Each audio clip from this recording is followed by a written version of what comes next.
វត្តចំណាស្នាព្រះហោះថ្លៃទំពនិស័យលើដៃសៃមាក៏សាងវិហារជាទ្រមសាសនាក៏សាងវិហារជាទ្រមសាសនាសុទ្ធាជ្រះថ្លាឧបច្ឆេចៅសឹងសុទ្ធាជ្រះថ្លាឧបច្ឆេចៅសឹងរមណីយរាមវត្តពោសំរ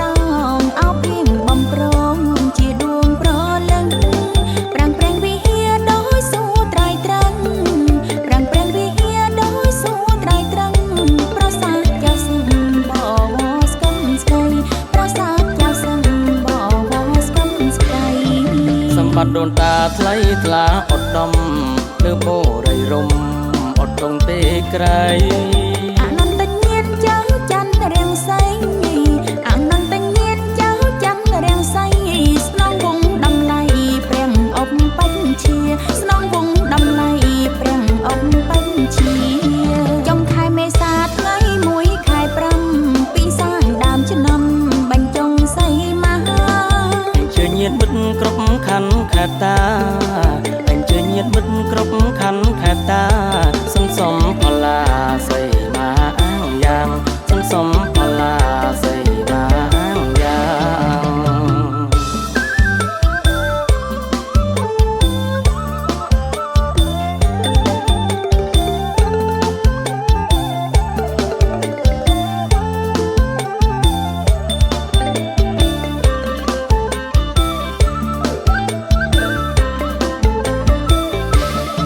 ប្រវត្តិចំណាស្នាព្រះហោះថ្លៃទំពនិស័យលើដៃសៃមាក៏សាងវិហារជាទ្រមសាសនាក៏សាងវិហារជាទ្រមសាសនាសុទ្ធាជ្រះថ្លា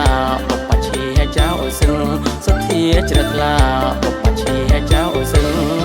រមណីយរាមវត្តពោសំរ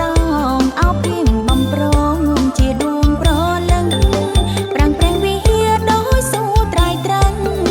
ប្រាំងប្រេងវិហារដោយសូត្រៃត្រឹងប្រសាទចៅសឹងបវស្គមស្កៃប្រសាទចៅសឹងបវស្គមស្កៃសម្បត្តិដូនតាថ្លៃថ្លាឧត្តមលើបរិយរមអត់ក្នុងទេក្រៃអនន្តញាណចៅច័ន្ទរាំងសីអនន្តញាណចៅច័ន្ទរាំងសីស្នងវងដំណៃព្រះអប់បញ្ជាស្នងវងដំណៃព្រះអប់បញ្ជាចុងខែមេសាថ្ងៃ1ខែ5ពីសាងដើមឆ្នាំបញ្ចុងសីមហាអញ្ជើញញាតិមិត្តគ្រប់ខណ្ឌខេត្តតាអញ្ជើញញាតិមិត្តគ្រប់ខណ្ឌខេត្តតា